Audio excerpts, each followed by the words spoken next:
Do you ever feel like God is moving way too slow? Like you've been patient, you've done your part, you've prayed, you've planned, you've taken action, and yet nothing is happening. And at some point, you're starting to ask, God, did you forget me? I know that feeling. Or if you're there right now, I just want to say you're not alone. Waiting in any shape or form is hard, especially when your brain craves certainty, timelines, and movement. And what if this waiting season is not a delay? What if it's actually preparation? That's what we're talking about today. Hey friend, welcome to the Karen Elijah podcast. And if this is your first time here, hi, I'm Karen. And around here we talk about faith, movement, and seeing things through. And today we're talking about something that none of us enjoy, and that is waiting. Because let's be real, we love sudden breakthroughs. Who doesn't love that? We love when things move quickly, and we love when we get an idea and boom, instant results. But what about when that doesn't happen? What about when you've done everything right and you're still waiting? That's what we're unpacking today. And if you're in a waiting season, hear me right. It is not wasted. I'll be real with you. There are times when I feel like God just is ignoring me. I've had everything mapped out. I was showing up. I'm doing the work. I'm praying. I'm fasting. I'm making all the moves and still nothing. And when nothing happens for long enough, your brain starts running laps. Am I doing something wrong? God, are you sure this is it? Are you sure about this? Because in our minds, waiting equals wasted time. But looking back, I see that isn't always true. God definitely wasn't punishing me. He wasn't ignoring me. He was aligning things behind the scenes in ways I couldn't see yet. I wish I had trusted sooner. But now I get it. God's delays are not his denials. But when you're stuck in the thick of things, it really feels like you're not moving forward. It feels like everyone has gone ahead of you and you're still behind. Take for example, when I was going to Canada, that was 2013.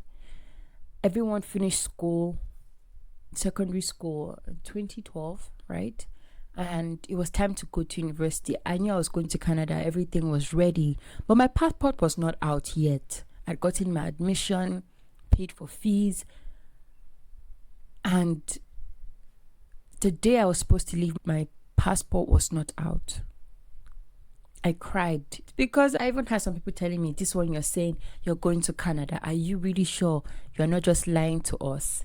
Because by that time, people were already in their first year, going to their second year. And I was like, I'm sure I'm behind on this thing. But it came a day after my flight left, and I had to leave 3 months after.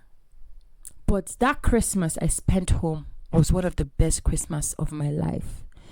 I still refer back to it. I'm grateful I had that time with my family. So you see, it wasn't wasted. I wouldn't have had the opportunity if I had left when I was supposed to leave. But this is me talking now in hindsight. During that time, I cried, I wept, and I've had many seasons like that. But when you look back on it, it is such a learning curve, I would say.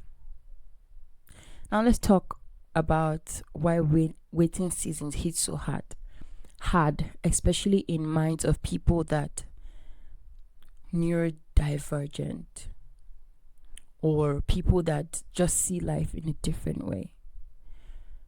Because listen, if you're neurodivergent, you know how hard it is to sit in uncertainty, to not have clear lines that this is when the time for this is, and like what I mean is timelines.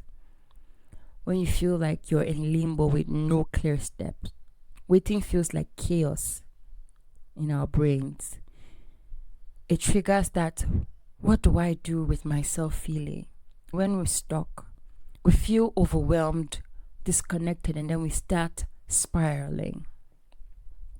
You start overthinking every past decision, researching for the 50th time, and looking for something, anything that make it feel like we're moving again. But what if waiting wasn't the enemy? What if it is an invitation? Now let's look at the faith side of things, where divine timing makes sense later. I know, that sounds cute in theory. But let's talk about real people in the Bible that waited. Joseph had a dream for 17 years but didn't step into it until he was 30. That's insane. Moses spent 40 years in the wilderness before leading Israel. And the mad thing about Moses was he led people through those 40 years, but he didn't enter the promised land. That's another topic for a different day. But 40 years. David was appointed king, but spent years in caves before sitting on the throne. Every single one of them had to sit in the in-between. You see that messy middle. And I bet they felt very frustrated about it too. Because waiting doesn't mean you're forgotten. It means you're not ready yet. Or the thing you're waiting for isn't ready for you. And dealing with that comes with trust. Because you have to trust that God's ways are not your ways. That's tough. So, we get that there's the messy middle. How do we survive the waiting seasons without spiraling? Because let's be honest, you can't rush God, but you can make sure that you're ready when He moves. Here's how we can do that. Step 1 is to shift. Why am I waiting to what is God teaching me? There's something in this season that's shaping you. So what is it? Step 2 is to keep moving without forcing the outcome. Movement doesn't have to mean big steps. It can be small, quiet, unseen preparation. Anchor yourself in God's voice, not external timelines. Because someone else's life is moving fast doesn't mean you're behind. Step 4. Remember, God is never late. It may seem slow to you, but He's aligning everything perfectly. The boundary lines are falling in pleasant places for you. So before we wrap up, I want to ask you this. Are you feeling frustrated because it's actually taking too long, or because it's taking longer than you expected? Do you believe that God's timing is actually better than yours? Are you willing to trust that God knows exactly what He's doing? Because, friend, He sure does. I know it's hard. I know you're tired. I know you wish things would just happen already. But this season isn't wasted.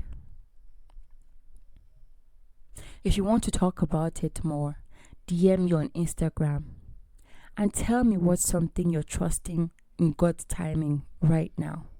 And remember, just because it's slow doesn't mean it's stuck. God is still moving, even when you can't see it. I'll see you in the next episode. Ciao.